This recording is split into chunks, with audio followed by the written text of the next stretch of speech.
Ha? Maraming salamat po, Ayan. maraming Lola Jet. At talaga pong hindi niyo Maday po po kami kami matulog. pinapabayaan hanggang ngayon. Maday po kami Nagkaroon matulog. man po ako ng kasalanan sa inyo at hindi po ako nagsabi agad. Actually, Ate Geraldine, hindi ko siya tinuturing na kasalanan. Siya po. Hindi ko siya tinuring na kasalanan kasi binuo mo lang yung pamilya na dapat meron kayo. Hindi yung kasalanan natin, Geraldine. Hindi kasalanan na subukan mong ibuuin ang pamilyang meron ka, Ate Geraldine. Ang nakikita ko lang na mali, hindi na tama. Kasi dumadami na yung anak nyo, ang dami na.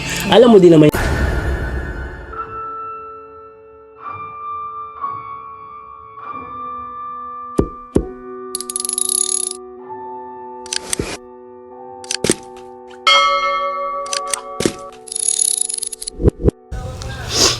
Isang pinagpalang araw po mga kaagapay. Welcome back po sa ating munting channel, Kaagapay JM Vlog. Please like and share and subscribe sa ating munting channel. Maraming salamat po in advance mga kaagapay. Pasensya na po, lalo tayong sinipon ngayon kasi kagagaling lang natin sa pag-iyak. Kasi kanina lang po mga kaagapay. Nagpanik din po ako kasi hindi ko alam ang gagawin ko. Kasi kanina naghuhugas lang ng plato si Mayora Giselle. Biglang lumapit po sa akin si Mayora Giselle na nahihilo daw. Tapos biglang natumba. Nag-iiyak si Giselle. Hindi daw siya makahinga. Masakit yung dibdib niya. Tapos parang namamanhid yung kanyang katawan. So nagpanik din ako kanina. Hindi ko alam yung gagawin ko. Pero ngayon nag-okay man na po yung lagay ni Giselle. Kaya sabi ko masaglit lang akong pag-vlog. Balikan ko siya agad. Sabi niya okay man na daw yung pakiramdam niya. Siguro sa sobrang pagod din ni Mayora Giselle. Grabe din kasi sa trabaho si Giselle eh. Kawawa naman si Mayora Giselle, naawa din ako sa partner ko. Napakasipag na tao.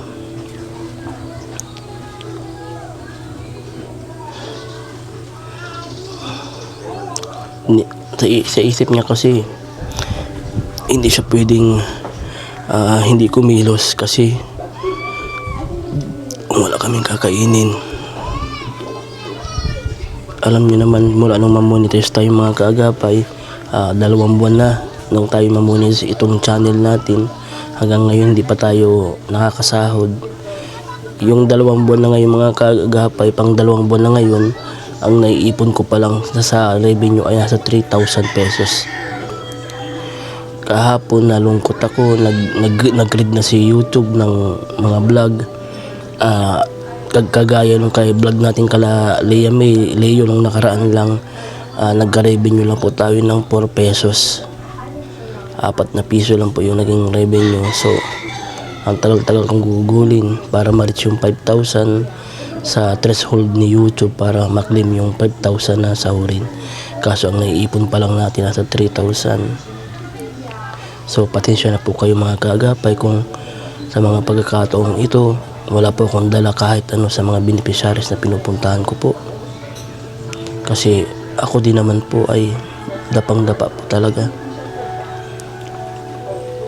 Dumarating nga po kami sa point ni Mayora Giselle na namimili pa kaming dalawa kung kakain ba kami o idadagdag namin yung pera namin para sa pambili ng materialis sa ginagawang bahay namin ni Mayora Giselle.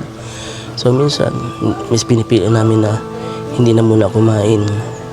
Siguro dahil din doon kaya siguro inatake si Giselle. Pagod tapos walang laman ng tiyan, gutom, kaya ganun nangyari. Hindi ko man mapacheck up. Ayaw din naman ni Mayora Giselle kasi alam niya na wala kaming pera pampacheck up.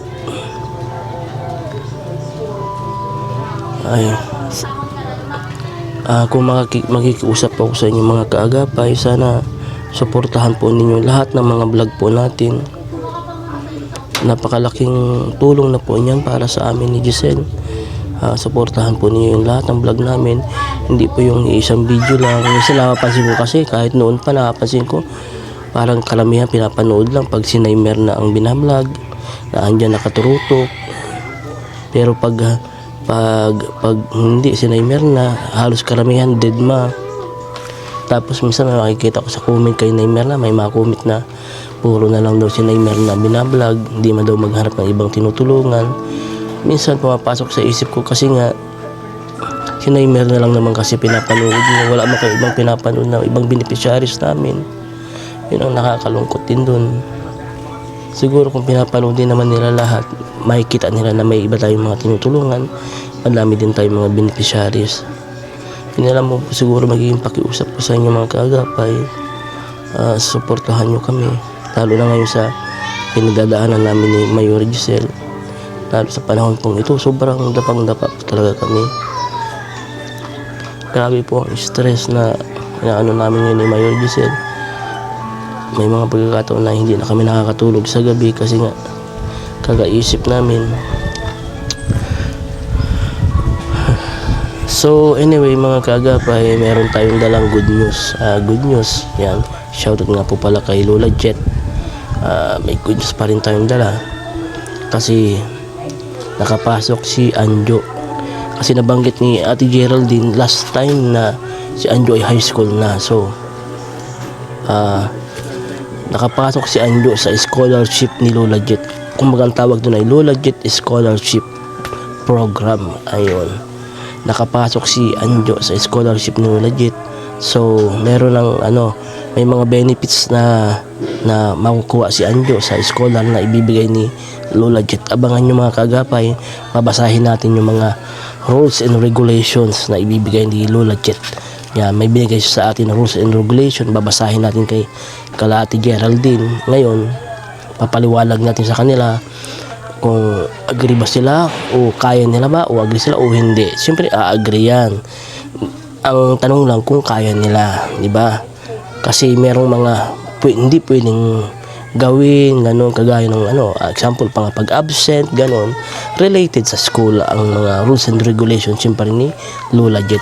Ayan, thanks so much po Lola Jet, and God bless always po. Ayan, tara mga kaagapay, puntahan na natin sila Ate Geraldine.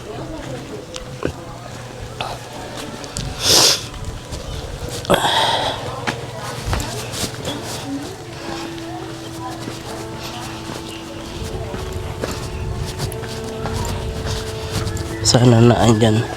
Last time kasi punta ko wala sila kasi may meeting daw sa school. Wala si Ate Geraldine. Nagmi-meeting sa school ng mga anak niya. Hopefully na andito.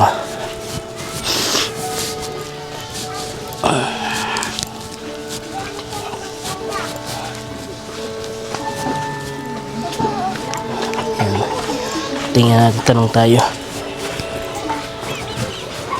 Oh, ano yan? Tao po? Tita Jay. Wow. May design na ang bahay nila. Wow, nag-improve. Wow. Jo, may tao, Jo. Oh, walang patok si Joanna? Walang patok si Joanna? Ha? Independence Day, holiday. Okay, di ako nag-aalam. Hello, Anjo. Kamusta ang school, Anjo? Hoy. Kinakausap ay. Kamusta ang school? Ayos lang po. Ayos lang. High school ka na pala? Oh, very good. Oh, ikaw to, kamusta? Nag-bless na po ako. Nag-bless ka na? Sorry man. Patawarin mo ko, ha? Nag-bless na pala siya. Ito si Joanna. Uy. Ayan. Kamusta na po Ate Geraldine? Kamusta na? Okay man po. Okay naman. Ate Geraldine, tawag nito, nabanggit mo sa akin last time na vlog ko dito, high school na si Anjo. Opo. Oo. High school na pala si Anjo. Pero para liit ni Anjo, ano? Grade 7 na po siya. Grade 7 na. Grade 7 na siya. Nag-bless ka na di. Oo, nag-bless na daw siya. Pinapabilis ko pa nga ulit. Nag-bless na po ako. Yan, nag-bless na daw siya. Ayaw niya madubli yung bless, ano? Dito ka, Anjo, tabi ka kay mama mo. At meron akong sasabihin. Dito ka, Anjo, tabi kay mama mo. Meron akong sasabihin importanteng mahalaga. Yan. Dahil, Anjo, ikaw ay high school na. High school na. Di ba, grade 7 ka na. Hanapin ko lang yung ano. Ito.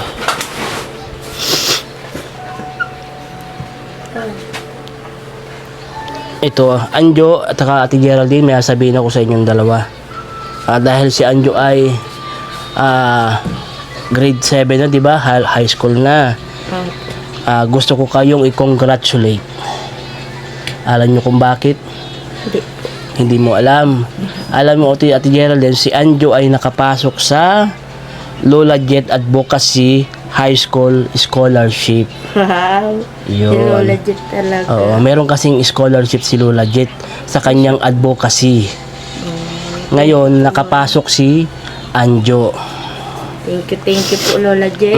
Ngayon, babasahin ko sa iyo ang rules and regulation. Siguro mas maganda kung ilista mo din, ano? Kasi meron dito mga hindi pwedeng gawin, bawal gawin. So, para alam mo, di ba? Ito, basahin ko. Ito ang chat ni Lola Jet. Here's the revised Lola Jet Scholarship for the 2026-2027 scholar year. Lola Jet Advocacy High School Scholarship Award, weekly monetary allowance for scholar or related expenses, school break, vacation. Ito ang sabi niya dito, may weekly allowance si Anjo. Magkakaroon siya ng weekly allowance pero hindi kasama ang bakasyon. During lang ng pasukan. 'Di ba? Magkakaroon ng weekly allowance si Anjo. Ito. Tulong po yun. Di ba? Laking tulong 'yon. Ano Anjo masabi mo kay Lola Jet? Salamat. Salamat po. Ito naman, meron pa dito, reason for dismissal. Ito yung mga dahilan kung bakit pwede kang matanggal sa scholarship. Tandaan mo ito, Ate Geraldine, ha? Frequent absenteeism. Pagkakaroon ng absent. Bawal ka mag-absent, Anjo. Bawal ka mag-absent. Kasi pag nag-absent ka, alam mo mangyari? Maalis ka sa scholarship ni Lola Jet. Pag nagkaroon ka ng absent. Bawal na bawal magkaroon ng absent. Sinabihan din po kami sa school, bawal po. Bawal yung mag-absent. Oo. Pero kay Lola Jet sa scholarship niya to, So, sayang din pag nawala ito. Laking tulong to, pangalawa, failing grades. Pagbabaan ng marka o kaya pagbagsak. Kailangan okay ang grade mo, Kailangan hindi magbagsak ang grade mo. Galingan mo sa pag-aaral kasi meron ka ng scholar. Scholar ka ni Lola Jet. Isa ka sa mga scholar ni Lola Jet. Galingan mo, Number 3, boyfriend or girlfriend. Bawal yan, Anjo. Naintindihan mo? Bawal ang boyfriend, girlfriend, Magsagot ka, hindi yung nagantango ka lang. Magsagot ka, di ba? Para alam kung naiintindihan mo. Meron pa nga dito, pregnancy, kaso lalaki mo si Anjo. Ayan, kung sakali lang. Then, number 4, school fight, gang, drugs. Yan, mga bawal. Naiintindihan mo? Bawal yun, Bawal makipag-away. Bawal makipag-away, sumali sa mga gang. Lalo yung pinagbabawal na droga, bawal, Anjo, Bawal sumali sa ganun, Mahigpit si Lola Jet sa mga ganyan. Ate Geraldine, Tandaan mo din, Ate Geraldine. Sabi niya, inclusion high school scholarship begin in grade 7 and in grade 12. So, magtatapos ang scholarship mo sa grade 12, So, tandaan mo, Anjo. So, dapat ma-maintain mo. Please read this to our scholar and ask them if they agree. Agree kayo? Tinatanong niya ni Lola Jet. Sabihin ko daw sa inyo kung agree kayo sa condition ni Lola Jet. Agree kayo? Ikaw, Anjo, Anjig, agree ka? Yun. Malaking tulong po yan. Ito pa, it is the parent responsibilities to guide and monitor their children. Ikaw daw, Ate Geraldine. kung responsibilidad mo, nagabayan si Anjo. Ha? Sa ito pa, pinakahuli, Ate Geraldine, scholarship is only provided for 2 maximum of 2 scholar. So, may isa ka pang anak na pwede makapasok, Ate Geraldine. Pag si Anjo nakagraduate o kaya hindi na alis sa scholarship, sino ang anak niya pwedeng sumunod makapasok sa scholarship? Sino ang anak niya kasunod? Pwede po. Si Joanne, ano? Kasi ang kasunod ng mga high school, di ba? Kaya po. Siya Oo. po. Kaya, Grade 5 po, mga grade 6. kaya, gabayan mo, Ate Geraldine, ang anak mo, ha?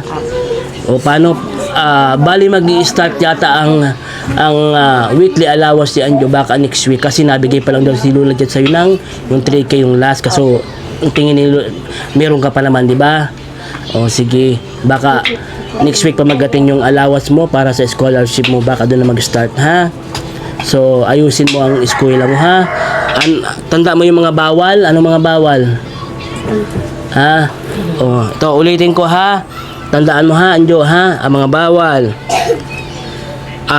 Pag-absence, number 1. Bawal mag-absent, ano? Number 2, bumagsak o bumaba ang grade, ha? Galingan. Number 3, boyfriend or girlfriend, ano? Number 4, school fight, gang drugs. Makipag-away, sumali sa gang. Yung pinagbabawal na droga, bawal yun, ha? Yun lang naman, apat ang kondisyon ni Lola Jet. Ano, para kung sakaling mangyari yun, hindi mawala ka sa scholarship ni Lola Jet, ha? Scholarship. Congratulations, Anjo. Napakaganda ni offer nito ni Lola Jet. Sana dumating yung point na magkaroon tayo ng mga reunion para sa lahat ng scholar ni Lola Jet. Ano? Para ma-meet mo din yung mga kapwa mo scholar, kagaya mo estudyante. Ano? Scholar. Anjo, galingan mo, ha? Mama, magbakal ka kaya kung solar pa. Pag nagbarantaw. Pag nag-burn out, magawa ka ng sulat? Polar. Solar. Ate Geraldine, ha? Natutuwa naman ako sa nangyari. Napakagandang tulong sa lalo na sa pag-aaral ni Anjo. Maraming salamat po, Lola Jet. At napasali pa rin po yung anak ko po sa mga advokasya po ninyong makatulong po sa lalo-lalo na sa anak ko. Kay Anjo. Kasi po ang araw-araw po niyang gastos ko po ay halos po yung pamasahe. Halos 100 pesos din kasama pagkain niya. At least ngayon, makakalis ka na ng gastusin. Lalo kay Anjo, meron na siyang allowance. Diba? Bawas na ang isipin mo. Ate Geraldine. Makakaingay ka na ng maluwag kay Anjo. Si Anjo, ang kanyang scholarship magtatapos ng grade 12. Yun, alam ni Anjo. Hanggang grade 12. Laking tulong din yun, Ate Geraldine, ha? Sobra po. Oo, lalo na kung makapasok pa si Joanne, di ba? Si Joanne ang sunod. Kasi parang ang pagkakaintindi ko, maximum 2 scholarship sa isang pamilya. Ano? Sige. Bali, yun lang, Ate Geraldine, binalita ko lang. So, babalik ako dito next week para mag-start ng allowance ni Anjo para sa kanyang pag-aaral. Thank you kay Thank you kay Lola Jet. Nahihiya po ka na mahiya. Si Lola Jet ang ang kauna-unahan po talagang Sponsors. sponsor po Simula since day 1. Yan, kakatuwa naman kasi hanggang ngayon hindi kayo pinababayaan ni Lola Jet. Lalo na ngayon kasama pa mga anak mo si Anjo sa scholar ni Lola Jet. Kala ko nga po ay maano po siya sa akin na galit. Kala ko po magtatampo po at yung nangyari nga po. Kaya, yun po. Salamat po. Sabi ko naman sa'yo, di ba, Ate Geraldine, hindi naman lahat. May mga sponsor na nakakaintindi. Kagaya ni Lola Jet. Naiintindihan ni Lola Jet. Huwag ka na umiyak, Ate Geraldine. Naiyak si Ate Geraldine nung binanggit niya na akala niya mga galit sa kanya si Lola Jet. Lahat po nang tumulong sa akin. Kala ko po ay hindi na po kami ulit matutulungan at ang inaalala ko lang po bagay yung mga bata. Although may man po trabaho, hindi man din po baga sapat din po. Alam naman natin yun. na maliit lang din naman ang kinikita ng partner mo, di ba? Sa dami ba naman ang anak ninyo? Sana last na yun natin, Geraldine, ha? Nga po, na po, naka-schedule na po ng ligation. Kabuanan na po ngayon. Ngayon, sakit na nga po tiyan po simula kagabi. Siya, ang sakit na. Ay, malibor ka na yata. Iyo po. Kaya gawa po lakad ako. O para matagtag, ano? Dapat ganyan daw yan, kailangan matagtag. Siya po. Kagabi pa po naman sakit ang tiyan. Sana naman babae, ano? Para may kasama na si Joanne. Iya po. Nag-iisang babae si Joanne, ano? Siya po. Huli ka iya. Nahiya po yan, dakula na siya ay. Nahihiya? Huwag ka mahiya, Joanne. Bagay naman sa iyo, cute ano, tas maganda pang bata si Joanne. Iyang po yan, Lola Jet sa vitamins, kaya ganyan nakalaki. Nahiyang sa vitamins. Oo. Nahiyang po. Pero anyway, Ate Geraldine, pupunta na rin ako, ha? Sige po. Ingat po. Maraming salamat po. Binalita ko lang na nakapasok kayo si Anjo sa scholarship ni Lola Jet. Salamat So, next po. week, babalik ako dito para magdala ng allowance ni Anjo, ha? Maraming salamat po. Ayan. Maraming Lola Jet. At talaga pong hindi niyo Maday po po kami kami matulog. pinapabayaan hanggang ngayon. Maday po kami Nagkaroon man po ako ng kasalanan sa inyo at hindi po ako nagsabi agad. Actually, Ate Geraldine, hindi ko siya tinuturing na kasalanan. Siya po. Hindi ko siya tinuring na kasalanan kasi binuo mo lang yung pamilya na dapat meron kayo. Hindi yung kasalanan natin, Geraldine. Hindi kasalanan na subukan mong ibuuin ang pamilyang meron ka, Ate Geraldine. Ang nakikita ko lang na mali, hindi na tama. Kasi dumadami na yung anak nyo, ang dami na. Alam mo din naman yung sarili mo, di ba? So, dapat stop na yan. Ano? Hindi ka na makagraduate sa pagpapaano sa elementary. Lagi ka na lang may elementary. Last na, Ate Geraldine, ha? Makaasa po kayo at kaso matatagalan na naman po ako mag-recover nga po at mapalaygit nga po ako. Sige, ha? Ikaw nang bali. Alam mo man na yan. Alam mo na, Ate Geraldine. Kasi ayoko naman para payo-payo baga po kasi alam ko naman na alam mo naman ang tama at mali, di ba? Alam ko naman na nakakaintindi ka. Nasa tamang pag-iisip ka naman, Ate Geraldine. So, alam mo ang dapat gawin sa hindi. So, ano ba, naghihingi? Nagang sayo-sayo pa. Lima lang po. 5 lang. O 5 daw. Ilid mo yan. Paano mapunta na ako, Ate Geraldine? Ha? Ingat po. Babalik God bless ako po, next Lola week. Jet. Yan. Thank you so much ulit kay Lola Jet. Ayan mga kaagapay. Nadala na natin yung magandang balita dito kay Ate Geraldine. And sana magabayan ng tama ni Ate Geraldine si Anjo. Yan, 4 lang naman yung kondisyon ni Lola Jet na hindi dapat gawin ni Anjo. So, napaka-kunti lang naman. So, kayang-kaya na yung Ate Geraldine na tutukan at gabayan ng kanyang anak na si Anjo. Thank you so much po ulit kay Lola Jet. Yun lamang po mga kaagapay. I love you all. Stay safe and God bless.